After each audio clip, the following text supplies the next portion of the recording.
In this video, I'm going to say the quiet part out loud and let you know what your worship team leader wants from you. Coming up.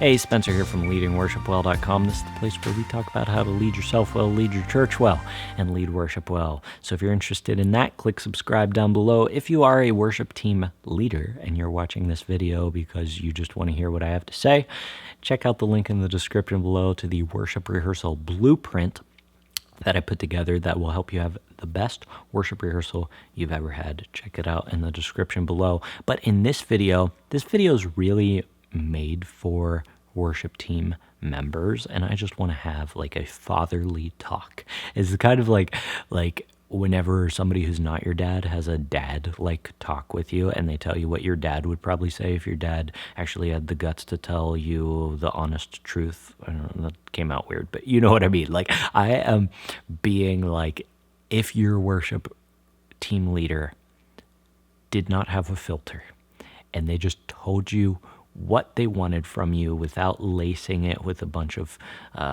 grace and love. I'll still have a little bit of that in there, but this is what your worship leader wants you to know. This is what they want from you. The first thing that they want from you is logistically to show up on time, every time, to be prepared, and to do it with a smile. Be on time every time. Show up prepared.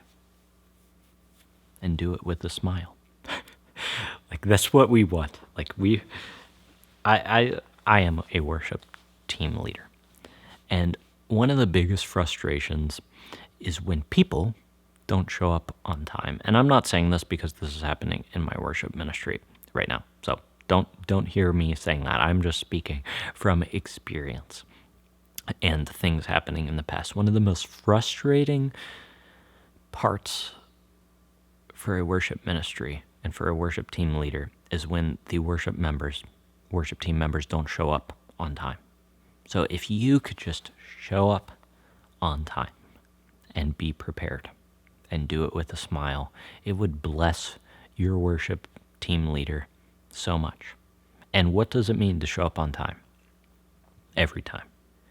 It means if your rehearsal starts at 6:30, but you are a guitar player and you've got to set up a few pedals and stuff beforehand, then you show up at 6:15. You show up 15 minutes early, and then you are ready to go at 6:30 whenever rehearsal actually starts. That's what it means to show up. Not just, I showed up on time, but I'm going to dilly-dally around. No, you are ready to go. That would bless your worship team leader. And this is assuming that they've set that example for you. If they aren't ready to go at 6:30, then yeah, I understand why you probably wouldn't be either. But if you show up constantly and everybody's always waiting on you, just please show up a little bit earlier. Number 2, be prepared. The second part of the first point, be prepared. Know your parts. We're not asking for perfection from you, but we would love to see that you actually listen to the song. We would love to see that you tried. We know what your musical ability is. And if you're on the worship team, we probably thought that you were capable, right? We think you're capable. So we know your musical ability, and we can tell when you've put in the work or when you're just trying to wing it and figure it out. So live up to your musical ability. That's all we're asking. Not everybody's musical ability is the same. Some of us have been playing guitar for 25 years. Some of us have been playing guitar for 3 years. There is a lot of grace on that spectrum there. If I know somebody's only been playing guitar for 3 years and they're struggling with a song, I'm like, okay, I know that you tried. I know that you put in the work beforehand and you're just struggling with it. If somebody's been playing guitar for 25 years and they show up and they don't know the part, it's not because they can't play it, it's because they didn't try. All right, so I tell you that to say we know whether you're prepared or not. You're not hiding it from anyone. So just be prepared. prepare the best that you possibly can, and then do it all with a smile. We just want peace on our team. And we'll get into that here in a little bit. But yeah, we just want, worship leading is such a joyful act. We don't have to be stressed out about it. We don't have to be running around freaked out about it. We can just smile. Be like, man, I get to do this right now. So do it with a smile. And things aren't always going to go perfectly, but we're in this together. We're a team. We can do it together. So do it with a smile. Let's move on to the second thing that your worship team leader wants from you. The second thing your worship team leader wants from you is the spiritual side of being not just a worship team member, but a believer in general. Your worship team leader cares about your faith, about your relationship with God. And so they want you to be a part of church outside of the worship team. They want you to maybe participate in small groups or a Bible study or Sunday school classes, whatever you have at your church. They want you to be a part of that. They want you to study your Bible and pray on a regular basis. Be a part of your church outside of your worship team. Get plugged into a small group, Bible study, Sunday school class, whatever it is, and then study and pray on a regular basis on your own. That is, that's really what your pastor wants for you, I think, as well. But worship team leaders are often pastoral in their role. So that's what they want from you.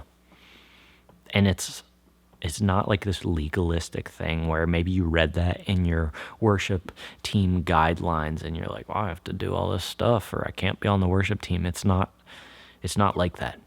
We want that for you because we know that it's best for you and your faith. And if you're going to lead other people spiritually, which is what worship leading is, then you need to be fed spiritually. And the only way you can do that is through doing that stuff. So be a part of your church outside of your worship team. Don't let the stage on Sunday be the only time that your church sees you. Be involved in the life of your church, and it will bless your worship leading. I made this video not too long ago about the easiest way to improve your worship leading, and it's to get to know the people of your church. You can only do that if you are a part of your church outside of the worship team. You aren't leading your worship team in worship. You are all leading your church together. So get to know the people of your church, not just the people of your worship team. Get involved in a small group. That's a great way to do that. A Bible study, a Sunday school class, whatever you have at your church. Get involved with it, and you will know people outside of your worship team. And then personal devotion, personal worship of God, studying the Bible and reading. That's what we want from you as a worship team leader. We aren't just looking for musicians to play their parts on Sunday morning. If I wanted that, I could just play along with a click track or a CD or whatever.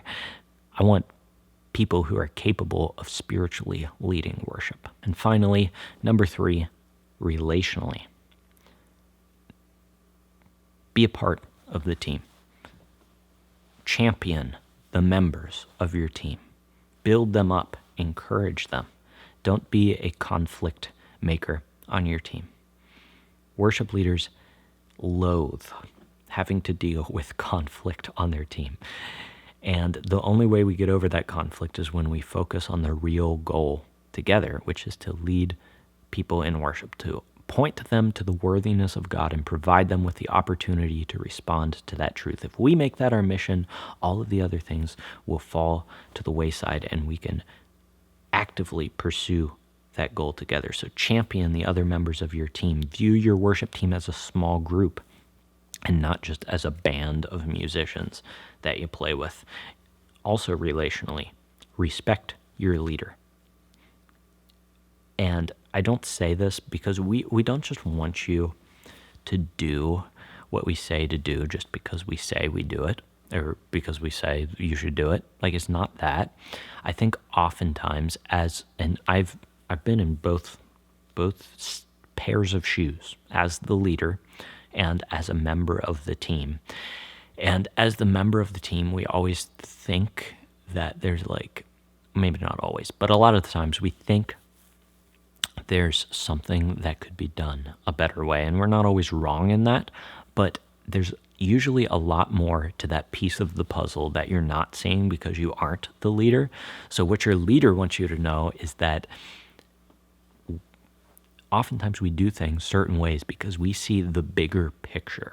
We see things that you who come to worship rehearsal on just, once a week, like we're in this ministry all week long, and we have this bigger picture of what's happening in the church. So if you hear your worship leader say to do something and you don't understand it and you don't want to do it, and you're like, I'm not going to do that because of this reason, just know that there's probably like 47 other reasons that would be a counterpoint to the reason that you brought up, because that's usually how it works in worship ministry. So ask for clarification.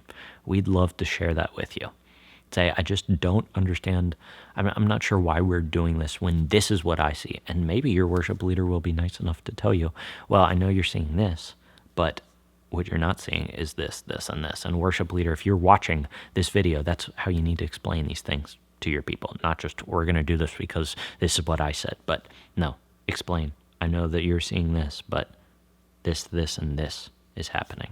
So relationally, champion the members of your team, respect your leader, and then along with what I talked about before, form relationships with the people in your church. Don't just be a part of the worship team, be a part of your church. So there it was, worship team member. That's what your worship team leader wants from you. Hey, if you are a worship team leader and you're brave enough to share, let us know a few more things that you think worship team members need to hear down in the comments below. Also, if you made it through this video and you're a worship team leader, I've got a free gift for you, the Worship Rehearsal Blueprint. It's linked down in the description below. It's a free PDF where I walk you through how to have the perfect worship rehearsal every single time, where you lead your team well spiritually, relationally, and musically. So check that out in the description below. Other than that, thanks so much for joining me. Until I see you in the next video, keep leading worship well.